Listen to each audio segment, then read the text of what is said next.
नमस्कार, मैं हूं आशीष चित्रांशी और आप देख रहे हैं the news launcher. Double engine की सरकार हो और डबल इंजन की सरकार में मुख्यमंत्री संघ का प्रिय हो। इस दौर में जितनी डबल इंजन की सरकारें हैं, असम से लेकर के और महाराष्ट्र तक आप चले जाइए, सारे मुख्यमंत्री गुजरात लॉबी के हैं, मोदी और शाह के। सिर्फ एक मुख्यमंत्री है जो 17 में एंट्री ही संघ की वजह से मारा, जिसे संघ ने कुर्सी पे बिठवाया था। और अब तक वो चाहे जिस भी वजह से अपने न्यूसेंस वैल्यू जो भी है, हंगामा कर देना, आप आमने सामने नुकसान पे उतर आना, जिस भी वजह से है, अब तक मोदी और शाह हटा नहीं पाए। तो इकलौता मुख्यमंत्री जो संघ द्वारा स्थापित किया गया कुर्सी पर, उसकी प्राण प्रतिष्ठा संघ ने की थी।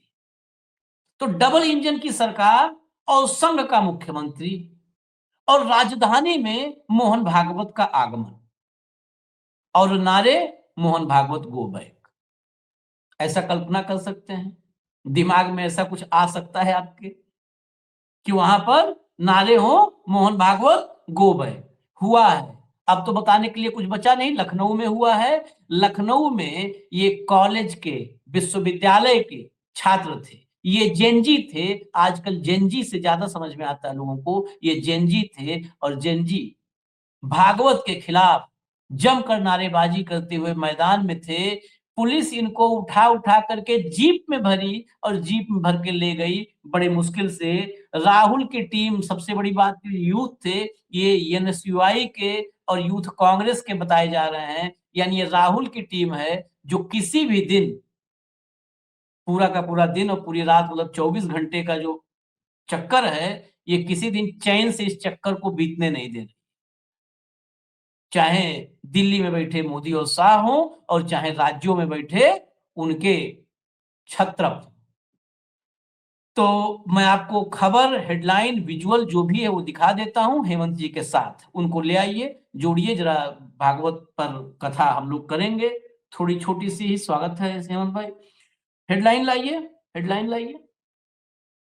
मोहन भागवत गो बैक, आरएसएस शताब्दी समारोह में एनएसयूआई के नारे से गूंज उठा लखनऊ विश्वविद्यालय, गरमाया पूरा कैंपस। आगे चलिए, दूसरी headline. Mohan Bhagwat go back, Lucknow university में लगे नारे, छात्रों को जीप में भरकर ले गई पुलिस। चलिए, आज तक के ट्विटर पर है खबर, ये लगी नहीं है, बहुत सिलेक्टेड, बहुत कम जगहों पर है। यहाँ पर ट्वीट पे मिला, 2 जगह वहां मिला। लखनऊ विश्वविद्यालय के आयोजन में शामिल होने पहुंचे मोहन भागवत, एनएसयूआई ने किया विरोध। आरएसएस प्रमुख मोहन भागवत के लखनऊ विश्वविद्यालय के दौरे के दौरान बुधवार को परिसर में भारी हंगामा हुआ। यूथ कांग्रेस और एनएसयूआई के छात्रों ने संघ प्रमुख के विश्वविद्यालय पहुंचने के विरोध में प्रदर्शन किया। सुरक्षा के मद्देनजर मौके पर मौजूद पुलिस ने नारेबाजी कर रहे प्रदर्शनकारी छात्रों को तुरंत हिरासत में ले लिया। अब विजुअल पे आ जाते हैं। विजुअल चला दीजिए, विजुअल चला दीजिए। जो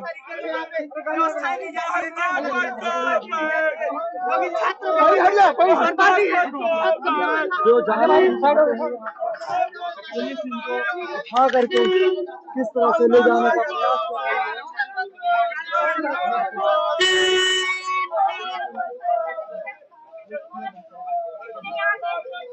किया जा रहा है और इनका कहना है जो हमारे साथ लाठी है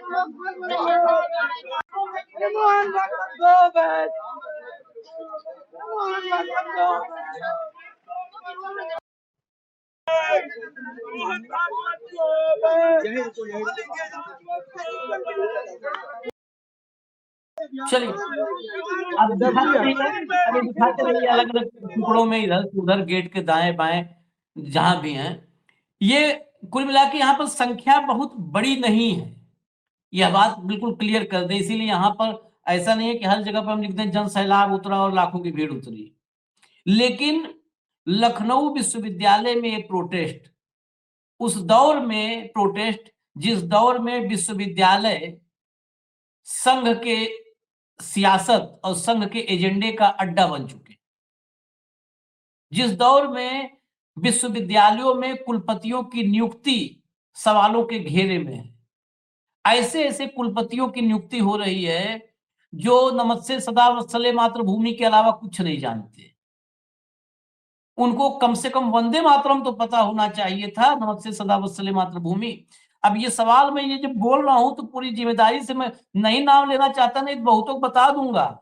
बिहार में पूर्णिया विश्वविद्यालय से लेकर के और भागलपुर विश्वविद्यालय तक और वहां से गोरखपुर विश्वविद्यालय तक सफर तय करने वाले कुलपतियों का नाम, और फागू चौहान राज्यपाल थे बिहार के, और फागू चौहान का बेटा नोएडा में रहता था। सुन रहे होंगे तो सबको सब जो लोग सुन रहे होंगे इससे जुड़े हुए उनको सब कहानी भी समझ में आ जाएगी, और जो इस जिनका नाम ले रहा हूं उस हिस्से से जुड़े होंगे वो तो और समझ जाएंगे कि काउंटर कहां पे था, विंडो कहां पर थी, पेमेंट कहां पर था, नियुक्ति कहां पर थी।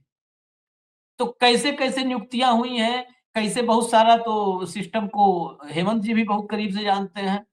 तो ये जो है विश्वविद्यालयों को संघ के शाखा में तब्दील करने की जो कोशिश है इस दौर में, और लखनऊ विश्वविद्यालय से अछूता नहीं है। वहां भी बहुत दिन से एक वाइस चांसलर बैठे हैं जिन पर बहुत गंभीर आरोप लगते रहे हैं। रविकांत, वहां पर प्रोफेसर रविकांत हम लोग के साथ कई बार चर्चाओं में रहते हैं। प्रोफेसर रविकांत से उस यूनिवर्सिटी प्रशासन के कितने विवाद हुए, रविकांत को छुट्टी कितनी बार नहीं मिली जो है, और जबकि दलित चिंतक के रूप में जाने जाते हैं लोग उनको सेमिनार में कॉन्फ्रेंस में बुलाते हैं। क्या क्या हुआ है वहां पर जो है वाइस चांसलर साहब के साथ, सारा पता है कहानी, लेकिन उन कहानियों पे नहीं जाते हैं। मैं तो सारांश में सिर्फ इशारा कर दिया। वहां पर ये 100 साल का कार्यक्रम मनाने जा रहे थे। मुझे ये नहीं समझ में आता हेमंत भाई, एक नॉन रजिस्टर्ड ऑर्गेनाइजेशन, इसकी तो एंट्री कहीं नहीं होनी चाहिए। हालांकि जब इसकी एंट्री सत्ता में करवा दिया इस देश के लोगों ने तो अब क्या हम बोले। ये यूनिवर्सिटी में इनका क्या काम है, इनका काम क्या है यूनिवर्सिटी में? आशीष भाई नमस्कार, आपको सारे दर्शक साथियों को भी। देखिए आजकल काम ही नॉन रजिस्टर्ड का रह गया, रजिस्टर्ड को तो कोई पूछ ही नहीं रहा पूरे देश के स्तर पे आप देखेंगे। और आज ये विरोध प्रदर्शन किस बात का था आपको पता? दो बड़े महत्वपूर्ण मुद्दे थे, बहुत ही महत्वपूर्ण मुद्दे। बच्चे इस बात को समझने लगे, छात्र। ये पहली बात तो मैं बता दूं कि इकलौता अकेला एनएसयूआई का कार्यक्रम नहीं था, समाजवादी युवा जनसभा भी थी, और वो दूसरी जो है अपने भीम सेना, अगर मैं गलत नहीं हूं तो भीम आर्मी, भीम सेना, इन तीनों का कार्यक्रम था। और इनका विरोध किस बात पे था कि मोहन भागवत को किस कैपेसिटी में यूनिवर्सिटी के अंदर कार्यक्रम करने दे रहे हो आप, आरएसएस का, जबकि उसको तो पूरी की पूरी यूनिवर्सिटी सौंप दिया आपने। और अपोजिशन के स्टूडेंट्स जो है अपने कार्यक्रमों के लिए मांगे तो उनको हॉल तक भी नहीं मिलते। पहली मांग उनकी ये थी, इस बात का विरोध था। और दूसरी बात उनकी क्या थी कि जो यूजीसी की गाइडलाइंस थी उसके ऊपर सुप्रीम कोर्ट का स्टे हो गया, सब कुछ हो गया, लेकिन आरएसएस चीफ ने आज तक इस पर मुंह क्यों नहीं खोला अपनी पोजीशन क्लियर करते? तो पोजीशन क्लियर करनी होती तो सुप्रीम को, आपको क्या लगता है कि यूजीसी की गाइडलाइंस आती क्या?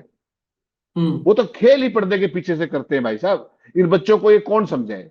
लेकिन सबसे खुशी की बात क्या है आशीष भाई, कि अब कम से कम युवा इस बात को समझने लगे हैं कि इनका एजेंडा क्या है। पूरे देश के अंदर आशीष भाई, पूरे देश के अंदर जहां जहां भाजपा है, जिन जिन राज्यों के अंदर, उनका कोई विश्वविद्यालय उठा के देख लीजिए, बर्बाद करके रख दिए सारे के सारे। हमारे यहाँ है यूनिवर्सिटी, एमडी यूनिवर्सिटी, आप कल्पना कीजिए वाइस चांसलर की 2 दिन के बाद कार्यकाल खत्म होने वाला है, 2 दिन के बाद, ठीक। और उस भाई ने कुछ अपॉइंटमेंट्स कर रखी हैं जिनको चुपके से करके फाइनल करके जाना चाहता है, 11-12 अपॉइंटमेंट से। सरकार को भनक लगी, सरकार ने कहा कि गवर्नर की बात कर रहा हूं मैं, गवर्नर और डीएचई की, गवर्नर ने कहा कि ईसी की मीटिंग तुम नहीं करोगे। भाई ने वो मीटिंग कर दी, उन लोगों को ज्वाइन करा दिया। आज जब मैं और आप बात कर रहे हैं, आज फिर वो ईसी की मीटिंग थी। तो सरकार का ऊपर से इशारा है कि मीटिंग नहीं होनी चाहिए।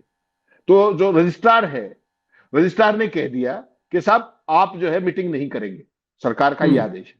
वाइस चांसलर नहीं माना, रजिस्ट्रार ने चिट्ठी जारी कर दी कि जो भी इस मीटिंग में भाग लेगा वो सरकार का वो आदेशों का वायलेशन होगा और उसके खिलाफ कार्रवाई होगी। आप यकीन करेंगे क्या बात है, वाइस चांसलर रात को 11 बजे ना केवल रजिस्ट्रार को सस्पेंड कर देता है अपने मंसूबों के लिए, रजिस्ट्रार को सस्पेंड करता है और एक सीनियर प्रोफेसर को सस्पेंड कर देता है। सोच करके देखिएगा। और फिर गवर्नर इमीडिएटली एक्शन में, क्योंकि गवर्नर चांसलर होता है, गवर्नर इमीडिएटली उस उसको रजिस्ट्रार को बहाल कर देता है और मीटिंग कॉल करने पर, ईसी की मीटिंग कॉल करने पर बैन लगा देता है। और वो वाइस चांसलर कौन है आपको पता है? 7 साल से इस यूनिवर्सिटी में जमा हुआ है, 7 साल से। और उसके चीफ गेस्ट कौन होते हैं आपको पता है? सूर्यकांत शर्मा, अभी 4 दिन पहले। उससे पहले मुख्यमंत्री, और अगली एक और टर्म चाह रहा था भाई, और इस बीच में ये कांड हो गया। आप सोच के देखिए, 7-7 साल। और उस आदमी की जिसको वाइस चांसलर लगाया, उसकी जो प्रोफेसर की क्वालिफिकेशन है वो भी हाईकोर्ट में चैलेंज हो रखी है। ऐसे ऐसे लोग हैं। तो पूरे देश के, अच्छा यहां पर 7 साल में उस भाई ने, जैसा आपने शब्द कहा ना एक, कि पूरे विश्वविद्यालय को आरएसएस की शाखा बना के रख दिया। तो ये एक उदाहरण हो सकता है जो रोहतक में हुआ। एक एक इवेंट, आरएसएस की इवेंट, सरकारी अधिकारी कर्मचारी यूनिवर्सिटी के, उनके अंदर सारे। क्योंकि आप समझिए, आपने कहा ना कि क्यों देते हैं इनको, और तो कोई सुनने आता नहीं। तो यूनिवर्सिटी के अंदर इवेंट के नाम पर बीसी के भी नंबर फुल सरकार में, कि भाई आरएसएस का चीफ आ रहा है, वो तो बुला के लाया होगा खुद जाकर के। और उसके बाद भीड़ जो है, टीचर्स फ्री के हैं, सारे टीचर्स को बुला लो, स्टूडेंट्स को बुला लो, पढ़ाई के अलावा सारे काम करने हैं ना। तो इवेंट्स के नाम पर ये सारे देश में जहां जहां भारतीय जनता पार्टी है, शिक्षा को बर्बाद किया जा रहा है, तबाह किया जा रहा है। और इन इवेंट्स का एक ऑडिट हो जाए कि इनके कार्यक्रमों में कौन कौन चीफ गेस्ट आए, सारे संगी मिलेंगे आपको, सारे के सारे, या सर्विंग आईएएस, सर्विंग आईपीएस, जिनसे इनको काम निकालने हो आगे, हाईकोर्ट जजेस और सुप्रीम कोर्ट जजेस। ये एक सेट पैटर्न हो गया है। उनके जरिए अपनी नौकरी पकाओ, उनके जरिए एक्सटेंशन चलाओ, और सारे का सारा। तो यूनिवर्सिटीज आज शिक्षा का केंद्र ना होकर के राजनीति का केंद्र, और वो भी किसकी राजनीति? राइट विंग की राजनीति। और कोई पार्टी कोई कार्यक्रम करके दिखाए ना वहां पे, या तो सबको वेन्यू दो या किसी को मत दो। इसी बात पे लखनऊ के छात्रों ने आज ये विरोध किया। अब आपको जो आपने कहा था एक बात, कि संघ का इकलौता हैंडपिक्ड मुख्यमंत्री है उत्तर प्रदेश के अंदर, जो उन्होंने मोदी और शाह की इच्छा के विपरीत जाकर के जबरदस्ती बनवाया था उत्तर प्रदेश में। और उस मुख्यमंत्री की सर्वशक्तिशाली सत्ता, बुलडोजर मुख्यमंत्री है वो, और उसकी पुलिस क्या क्या काम करती है, मुंह से गोली मार देती है, इतनी बहादुर पुलिस है उसकी, दाएं दाएं करके। उसके यहां अगर मोहन भागवत के नारे लग रहे हैं, तो आप बाकी देश की सोच सकते हैं क्या स्थिति आरएसएस की, केवल कल्पना कीजिएगा उसकी। और सेंटेनरी शताब्दी वर्ष के अंदर वो कार्यक्रम करने आए, ये भी ध्यान रखिएगा। तो ऐसे पावन अवसर पर इस तरह की चीज करना, आप समझ लीजिए कि आरएसएस का भी क्या होने वाला है। जो मैं आपको बार बार एक बात कहता हूं ना, जर्मनी का एक एग्जांपल देता हूं, कि वहां भी एक ऐसा ही विश्व गुरु था, डंकापति था, और जिस दिन वो नहीं रहा, उसके बाद उसकी पार्टी का क्या हाल हुआ था? उसका कोई पदाधिकारी मिला था? उसका कोई सदस्य मिला था? तो ये उस दिशा में अब बढ़ चुके, और कोई भी बात करते हैं फजूल की बातें करते हैं सारी। कल भी लखनऊ में ही थे वहां पे मोहन भागवत, क्या बोले? भारतीय मुसलमान भी हिंदू हैं, घर वापसी करानी है। और लखनऊ में कहते हैं हिंदू 3 बच्चे पैदा करे, यूजीसी नियम किसी के खिलाफ नहीं। कोई इनसे ये पूछे कि जी आपने कितने बच्चे पैदा किए थे भागवत साहब? है कोई मोदी जी से पूछ ले कि आपके कितने बच्चे हैं साहब, आपने क्यों नहीं पैदा किए? बाकी हिंदुओं को तो बेचारों की हालत ये कर दी कि एक बच्चे का लालन पालन मुश्किल हो रखा है, एक बच्चे का। और ये क्या प्रोपेगेंडा करते फिर रहे हैं? मोहन भागवत कह रहे हैं ये बात कि 3 बच्चे पैदा करें। तो सरकार की जो नीतियां हैं, सरकार की जो योजनाएं हैं, उनका क्या होगा? आपको जानकर हैरानी होगी आशीष भाई, जब कोई बच्चा पैदा होता है तो जो अगर वर्किंग लेडी है तो उसको मैटरनिटी लीव मिलती है, ठीक, मातृत्व अवकाश। तीसरे बच्चे पे वो भी नहीं मिलता, केवल 2 बच्चों पर लागू है। और तमाम ऐसे राज्य हैं, हरियाणा जैसे राज्य, अगर 2 से ज्यादा बच्चे हैं तो आप चुनाव नहीं लड़ सकते, नीचे वाले छोटे चुनाव, नगर परिषद, जिला परिषद और ये पंचायत वाले। सोच के देखिएगा। और मोहन भागवत वहां बैठ के क्या करेंगे? 3 बच्चे पैदा करें। आपने कितने किए थे साहब, और आपने क्यों नहीं किए? क्या आप हिंदू नहीं? पहले मेन बात यही है, पहले आप लोग करके दिखाओ, समाज के सामने आप लोग आदर्श बनो ना।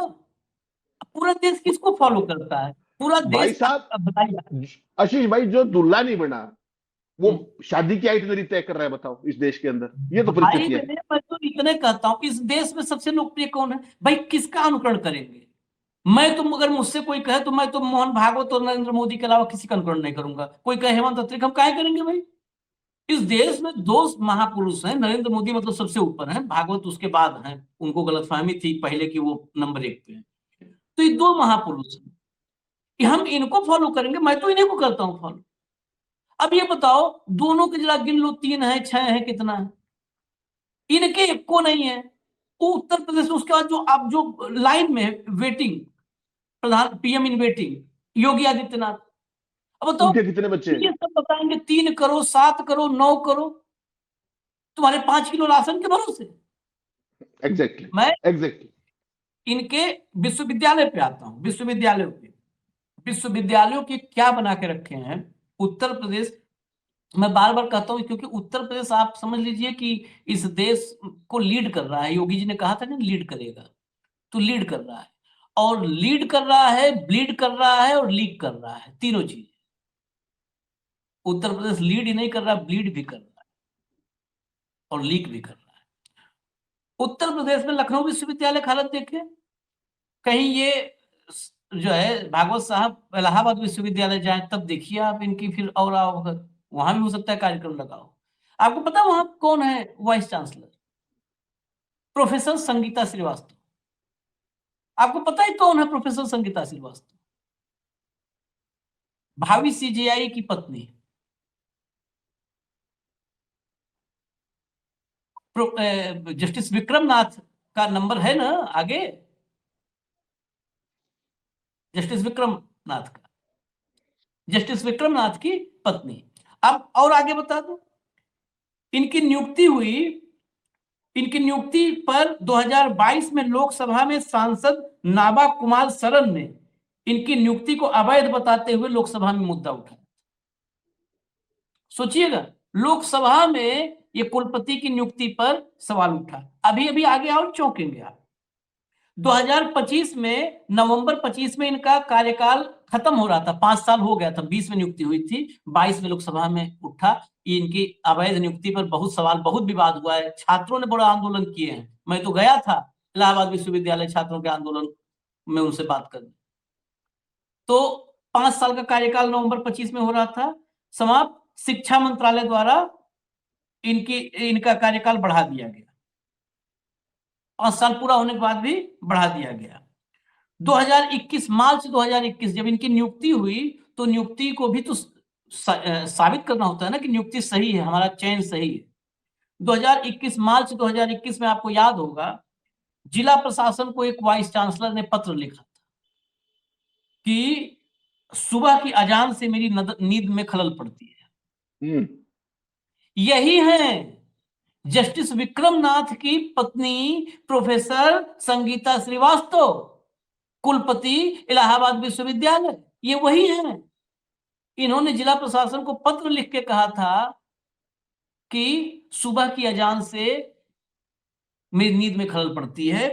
बहुत सारे सवाल, अब मैं नहीं जाऊंगा उन सवालों पर, नहीं तो ऐसे बहुत सारे सवाल मन में आते हैं कि अगर परिवार में इस टाइप का माहौल है और उस परिवार के ऊपर इस देश की बहुत बड़ी जिम्मेदारी है, उस परिवार के सदस्य पर, तो सारे परिवार को दिक्कत होती है क्या सुबह, या केवल कुलपति महोदया को होती है? ये बहुत सारे सवाल मन में, हम लोग इंसान है ना, आएंगे कि नहीं आएंगे। इसके बाद इन्होंने, इनकी नियुक्ति हुई थी तो प्रोफेसर रतनलाल हांगलू थे कुलपति, उनके इस्तीफे पे हुई थी। उनका इस्तीफा भाजपाइयों के विरोध से हुआ था, भाजपाइयों ने नाक में दम कर दिया था, इस्तीफा उनका हुआ था। ये जो है, आप, मैं कहता रहा हूं कि ऐसी ऐसी चीजें। ये गोरखपुर विश्वविद्यालय में एक प्रोफेसर राजेश सिंह, अब चर्चा है तो नाम मैं ले लेता हूं, प्रोफेसर राजेश सिंह। प्रोफेसर राजेश सिंह बिहार के दो विश्वविद्यालय कुलपति होकर के यूपी आए थे, और उससे पहले एसोसिएट प्रोफेसर बीएचयू में, बीएचयू से सफर। महाराजगंज में एक बार एक आतंकी पकड़ा गया था, तो उसने नाम ले लिया था कि मैं विदेशों में सेमिनार में इनसे मिलता हूं। उनको आप अभी जाइएगा, सर्च कीजिएगा, अखिल भारतीय विद्यार्थी परिषद, मतलब उनको इतना कॉन्फिडेंस था कि भाजपा और एबीवीपी वगैरह, तो भाई उस लेवल से उनको ताकत है कि ये एबीवीपी वगैरह उनके सामने घुटने पर रहेंगी। वो उलझ गए उनसे। कुलपति को अखिल भारतीय विद्यार्थी परिषद वालों ने उनके आवास के गेट पर खींच खींच के मारा था। तो बड़ा लंबा कार्यकाल के बाद फिर विदा हुए, बहुत दिन के बाद।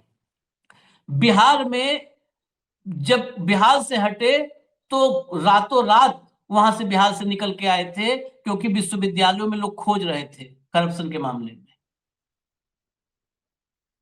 नाम लेने से इसलिए हम अवॉइड करते हैं कि फिर आदमी कहेगा तो हमको, फिर जब आदमी मान लिया हमसे कहेगा कि आप गलत बोल रहे हैं, तो हमको सारे कागज दिखाने पड़ जाएंगे। तो हम नहीं चाहते कि हम वहां तक चले जाएं कि सब, जस्टिस और विक्रमनाथ बहुत का सारे आपने लोगों का नाम आ जाएगा उसमें, बहुत सारे लोगों का फिर नाम आएगा। ये है इस देश की शिक्षा पद्धति। मैं इसलिए गिनाया हेमंत भाई आपको, अब मैं आपके पास ही आ रहा हूँ फाइनल कंक्लूजन के लिए। इस देश में विश्वविद्यालय, ये विश्वविद्यालय चल रहे हैं ऐसे ऐसे चल रहे हैं। तो आपने कहा जस्टिस विक्रमनाथ वो इस समय सेकंड सीनियर मोस्ट जज है, और जस्टिस हाँ। सूर्यकांत के बाद वो 10 फरवरी को अगले साल बनेंगे सीजीआई, और 7 महीने के आसपास वो रहेंगे। तो आपने चूंकि कहा तो मुझे भी एकदम जिज्ञासा हुई, दर्शकों से भी शेयर करना चाहिए बता। अब जो आपने बात कही, जिस मुद्दे पर हम बात कर रहे थे, उन महोदय की सोचिए, भागवत साहब यूनिवर्सिटीज के अंदर घूम घूम करके देश में वो क्या कह रहे हैं। हिंदुओं की घटती जनसंख्या पर मोहन भागवत जी ने कहा कि कम से कम 3 बच्चे होने चाहिए। अभी जनसंख्या दर 2.1 है, यह कम से कम 3 होनी चाहिए। जिस समाज में औसतन 3 से कम बच्चे होते हैं, वह समाज भविष्य में समाप्त हो जाता है। ये नए विद्वान आए, वह समाज भविष्य में समाप्ति हो जाता है। अब जो भी बच्चे शादी कर रहे हैं, उन्हें बताइए कि कम से कम 3 बच्चे पैदा करें। इन्होंने कितनों को बताया है? इनके कितने बच्चे हैं? वही बात डॉक्टर भागवत ने कहा कि विवाह का उद्देश्य सृष्टि आगे चले, यह होना चाहिए, वासना पूर्ति नहीं। इसी भावना से कर्तव्य बोध आता है। फिर आप में क्यों नहीं आया? मोदी जी में क्यों नहीं आया? मनोहर लाल खट्टर में क्यों नहीं आया? योगी जी में क्यों नहीं आया? सारे देश को कर्तव्य बोध कराएंगे, ये कर्तव्य से ऊपर है। आप सोचिए। उसके बाद ये महोदय क्या कहते हैं, एक बड़ी इंटरेस्टिंग बात इन्होंने और कही, क्योंकि है तो उन्हीं के गुरु ना। कहते हैं बढ़ती घुसपैठ पर उन्होंने कहा, अब भाषा देखिएगा, तुकबंदी, घुसपैठियों को डिटेक्ट, डिलीट और डिपोर्ट करना होगा। ऐसी भाषा के कौन बोलता है? डिटेक्ट, डिलीट और डिपोर्ट करना होगा, उन्हें रोजगार नहीं देना है। ये वो लाइन है आशीष भाई, जो पूरे देश में जो देख रहे हो ना। कागज दिखाओ, वाराणसी का थोड़ी देर पहले जो आप बात कर रहे थे, कागज दिखाओ। उन्हें रोजगार नहीं मिलना चाहिए।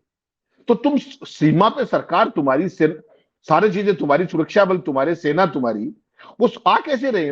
वो आ कैसे गए? 12 साल से तो आप सत्ता में, 12.5 साल से कोई पूछता है इनसे?